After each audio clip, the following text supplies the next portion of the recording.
County, Illinois. Southern Hamilton County in south central Illinois.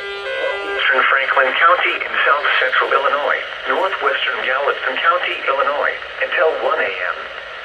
At 12:20 a.m., severe thunderstorms were located along a line extending from 6 miles north of Galatia to near Johnston City, moving east at 40 miles per hour. Expected hazards include 60 miles per hour wind gusts and penny-sized hail. This is a radar-indicated threat. The following impacts are expected. Expect damage to roofs, siding, and trees.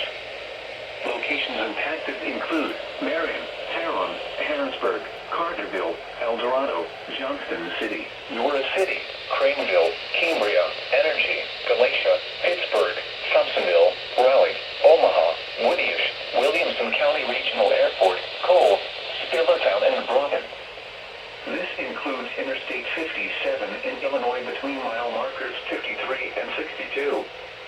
Repeating, a severe thunderstorm warning has been issued until 1 a.m. for the following counties in Illinois: Franklin, Gallatin, Hamilton, Saline, White,